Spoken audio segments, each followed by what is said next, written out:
you don't really have any symptoms, but your nutrition is inconsistent, right? Your exercise is sporadic.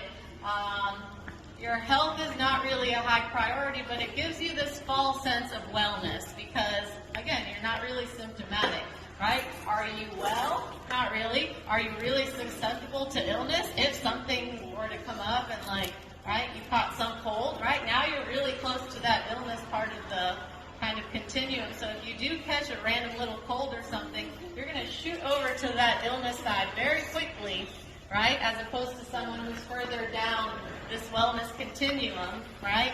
If you are well and you catch a cold, you're only going to bump down a little bit. So you may have been in optimal health, now you're kind of in good health, but it's very easy for you to bounce back. If you're in this little neutral spot and you catch something, right, it could actually be very detrimental to your health, right? Because you're really not well, okay? But as you move down over from the neutral side over to down the numbers 3, 2, 1, right? That comes kind of more poor health and disease. This is where you start taking medications or have other types of interventions, right? And then as you go up, right, 6, 7, 8, 9, 10, this is where you start prioritizing exercise, you start prioritizing nutrition, you become more consistent with these things, right? You're not perfect, but you are consistent, right? And now you're in pretty good health. Good health also requires education, so pat yourselves on the back for actually coming to listen to this nutrition, right? Education is one of the greatest things you can have if you're trying to be well. Because if you don't know, right, a lot of people just don't know. They don't even know what a protein is or a carb is or how to build a meal, right? And if you're one of those, that's okay. We're going to go over it, right? But educating yourself is part of having good health, okay? That's what's going to help you, right? And then optimal health is 100% function, right? You're continuously developing yourself, right? You're not just complacent, right? You're always trying to improve. You are active part of your life, and a wellness lifestyle is kind of what you strive for every day, right? Which includes sleeping right, managing your stress, right? All those things that were on there. Physical activity. Congratulations on your workout. Awesome. We're actually going to do that again later. You're welcome. But going up the ladder.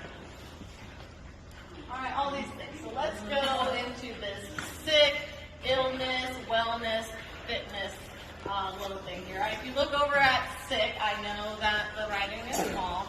I intended to have this on a larger screen, but we have this. Okay, so in the sickness column, you'll notice nutrition. Right? The two things we look here is quality and quantity. Right? When we are sick, quality of your nutrition is poor. The quantity of your nutrition is not monitored, all right? So it's just random. You eat really whatever's available. You don't have to put really any thought into it. And whatever's readily available is usually what? Yeah, processed foods, full of sugar, right? Really high calories, okay? So when you're sick, you have a really high risk of disease, okay? And you most likely have at least one of these things.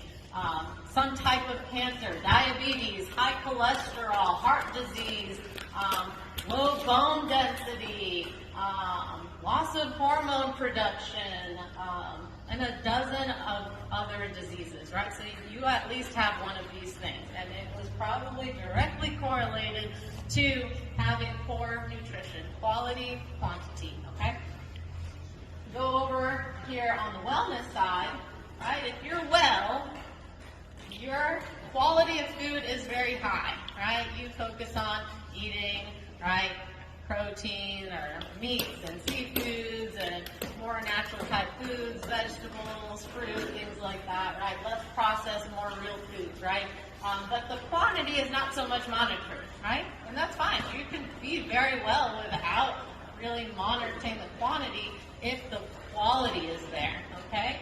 And your disease risk is pretty much absent, right? For the most part, if the nutrition is pretty well, you're doing some other little healthy lifestyle things.